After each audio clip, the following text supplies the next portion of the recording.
Okay, let's wrap up the travel days now.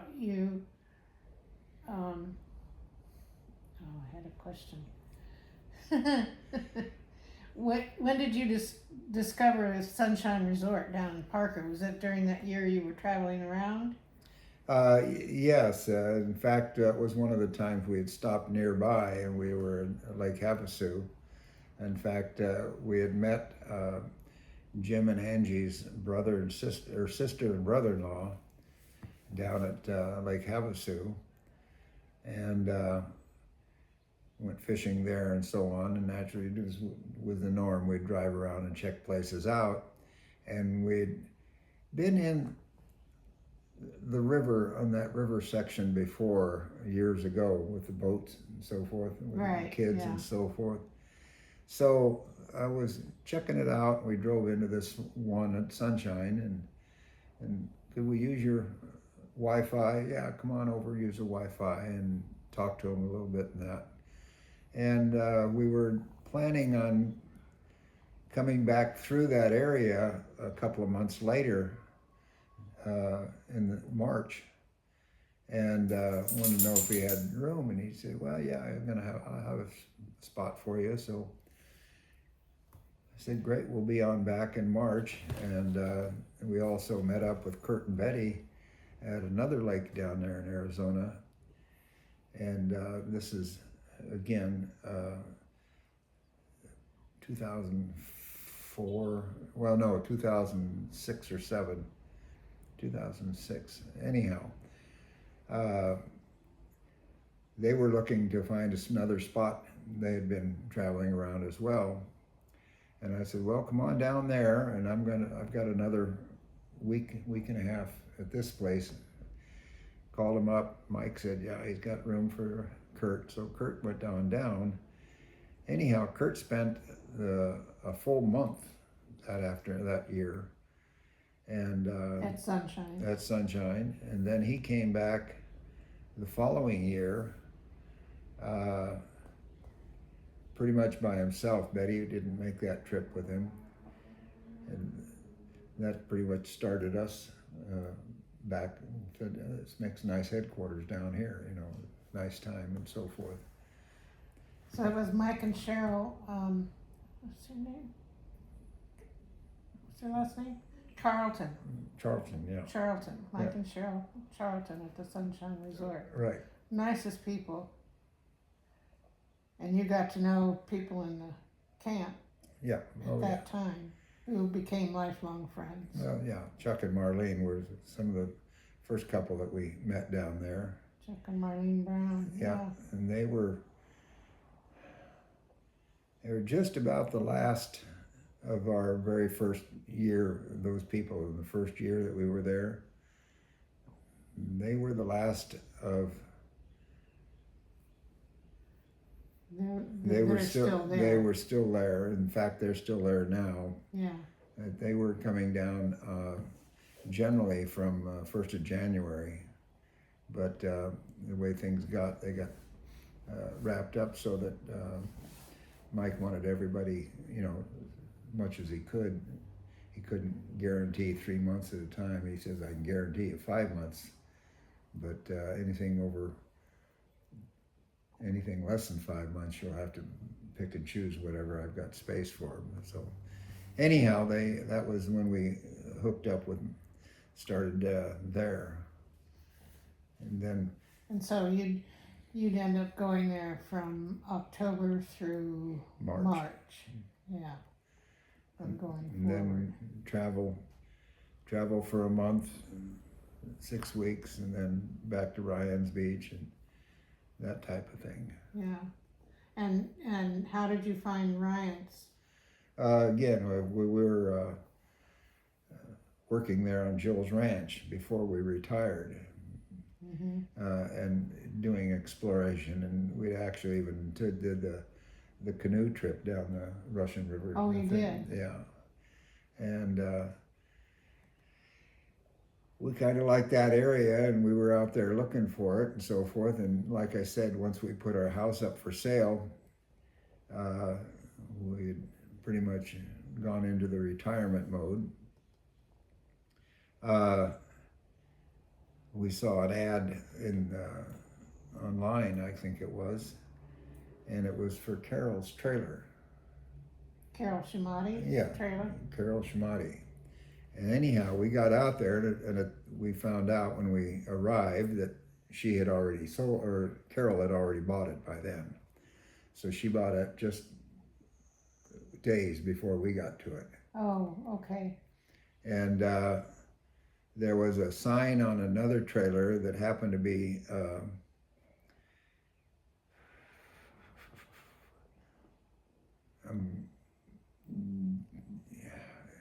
it's right where Molly's trailer is now. There was a fifth wheel trailer in there at that time. Mm-hmm. And we asked the lady that was living next door in Mike and Michelle's trailer, or Mike and Michelle's house. There's a lady living there, and we asked her, I said, what's the story about if we wanted to ever put something else in here besides the fifth wheel? This and the questions. Anyhow, at that particular time, says, well, the owner of the park is here today, and Bob happened to be on site, and so we went down and talked to him. And yeah, he says they can do this or that and so forth and so on. And he said, but I'm going to be going ahead and putting a trailer in here. And he pointed out our spot, and well, have you bought the trailer yet? He says, no, I'm about to order it now. I says, if we make arrangements, we get it, some of the things we want? He said, sure, if you want to buy it, you tell me what you need. And that was it. And we wrote him a check for a deposit, down payment, and he wrote up the what we wanted. We wanted this and that, and no oven and that and so forth. And I forget what year it was. 2006? Yeah, 2006. Actually, we were probably 2007 by that time. Yeah. But it, so there you were. yeah.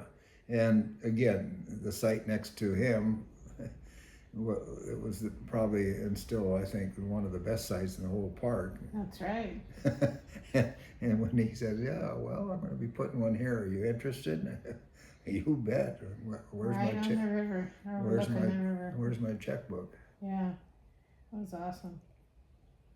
Bob and Pat Dixon. Yeah. Well, I think we'll start there next time. Okay? Okay. Unless you have other stories. Wait, I did want to ask you, when did you do the steamboat down the Mississippi trip? Oh boy. Were you out traveling then, or did you No. just go there later? No, that was just one of our vacation trips, and trying to pinpoint just by date Working and or so forth. No, retirement, it was before our retirement. I was still working. We were. Angie and Jim were married, and I think had one of the small kids. In fact, they may have were living at our house in Oceanside at the time. Anyhow, yeah, we went ahead, and that would be, probably, 1995 to 94.